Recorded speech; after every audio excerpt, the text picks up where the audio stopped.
लोकतंत्र में समान नागरिक संहिता अतीत से वर्तमान तक चली आ रही शासन प्रणाली की दो विधाएं, जिसमें पहला का क राजतंत्र,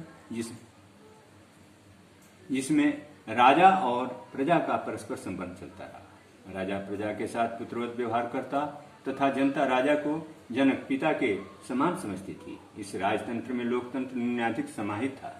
राजा प्रजा की आवश्यकता अनुसार सभाओं और अनुचरों के माध्यम से प्रजा के विचार का आदर करता था। पहला का ख राजतंत्र, जिसमें राजा और दास का व्यवहार था, जिसमें परस्पर प्रेम सद्भाव के स्थान घृणा और भय था, जो लगभग 700 वर्ष तक चलने के पश्चात देश स्वतंत्र हुआ और सन 1952 के 26 जनवरी से लोकतांत्रिक व्यवस्था में आया। लोकतंत्र का अभिप्राय संपूर्ण देश की जनता का शासन माना गया। आइए विचार करें यह कितना चरितार्थ हुआ। साथ ही लोकतंत्र की संरचना, उद्देश्य, निष्पादित कार्य और परिणाम को भी हमें अनदेखी नहीं करनी चाहिए। इन अनेक विचारों के परिप्रेक्ष्य में हमें कई विचार बिंदुओं के उभरते निम्न प्रकार के हल ढूंढना है। पहला, संप्रभुता संपन्न भारत जैसे महान राष्ट्र का विभाजन का कारण धर्म जात था या कोई और भी? दूसरा, क्या इसका समाधान या विधा कोई और नहीं थी? तीसरा, यदि थी तो उसका पालन क्यों नहीं हुआ है? चौथा, राजा हरि सिंह जब कश्मीर की संप्रभुता महान राष्ट्र भारत में विलय किए तब 370 का क्या औचित्य था? पांचवा, इस लोकतंत्र में 18 वर्ष की नागरिकों वयस्क जनता मतदान का अधिकारी है।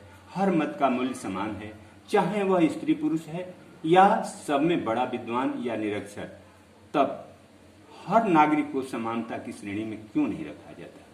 निर्बल, निर्धन, विकलांग, बीमार, बेरोजगार, असहाय नागरिक की सहायता में जाति धर्म वर्ग को आधार मानक बनाकर उन्हें आरक्षण या सहायता करना न्याय संगत है? संपूर्ण देश के नागरिकों के लिए जो संपूर्ण देश के नागरिकों पर संविधान लागू हो, एक बनना चाहिए अथवा अनेक? क्या जाति, वर्ग, धर्म के आधार पर संविधान बनाना अथवा नागरिक सहायता लोकतंत्र के अनुरूप है? क्या ऐसा करने से जनभावना को ठेस नहीं पहुंचेगा अथवा परस्पर द्वेष, घृणा, विद्रोह संभव नहीं है? दसवां, क्या इस प्रकार का तुष्टीकरण राष्ट्र के विखंडन का कारण नहीं बन सकता? 11वां, क्या लूट, धोखा, हत्या, भय, घृणा, द्वेष, चोरी, व्यभिचार, भेदभाव, अराजकता, असमानता आदि जैसे भाव को कुकृत्य देश को निर्बल और विखंडित नहीं कर सकता? क्या ऐसा करना अंग्रेजों की फूट डालो राज करो की राजनीति वर्तमान लोकतंत्र को प्रभावित नहीं करेगी?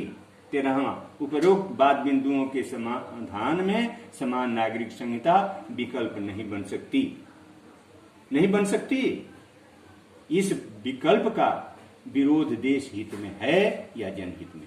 इस प्रकार अनेक प्रश्न उत्तर मन को झकझोर रहे हैं। उदाहरणार्थ दर्शनीय है। पहला, एक नागरिक अपनी बीमार, विकलांग, बांझ स्त्री के साथ दूसरी विवाह करे, वह अपराध है। वही दूसरा नागरिक के लिए बहु विवाह वैध है। एक अपनी पत्नी को 3 शब्द कहकर छोड़ दे, वैध है। दूसरा किसी परिस्थिति में भी अपराध है। एक निर्धन, बेरोजगार नागरिक को धर्म के आधार पर 70% योग्यता पर वह रोजगार नहीं मिल सकता जो उससे धनी, सबल नागरिक जाति के आधार पर आरक्षित को 50% की योग्यता पर मिल रहा है। एक 100 जूते मारता है, वह संज्ञेय अपराध नहीं है। दूसरा अपशब्द से जान अनजान में भी अपमानित करता है, वह संज्ञेय अपराध है, 10 वर्षीय जेल का है। इस प्रकार अनेक विचारणीय विषय है। किसी भी कार्य के 2 पहलू होते हैं, सकारात्मक, नकारात्मक। इस महान राष्ट्र भारतवर्ष के संचालन के लिए भारतीय लोकतंत्र के अनुरूप चुनाव प्रक्रिया का पुनरीक्षण होना चाहिए। क्या 50% से कम मत प्राप्त दल को सत्तासीन होना उचित है? यदि ऐसा नहीं तो कई दलों को बनाने की अनुमति क्यों दी जाती है? सभी जनसेवी नेता अपने विचार का संग्राम लिखित या मौखिक लड़कर विजयी विचारों का घोषणा पत्र लेकर चुनाव संग्राम में 2 दल के रूप में मतदाता के न्यायालय में उतरकर विजयी दल देश की सत्ता संभालते।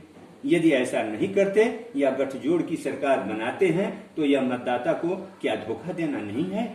अतः हम मतदाता का निवेदन है कि 2 दल में जनसेवक चुनाव संग्राम में उतरें जो देश हित में है तथा देश की सभी बुराइयों से मुक्ति मिल सकती है। राष्ट्र धर्म से बढ़कर अपना धर्म नहीं होता, स्वदेश से प्रिय सुंदर कोई देश नहीं होता, चरित्र जिसका निंदनीय हो कैसी जनसेवा उसकी हो।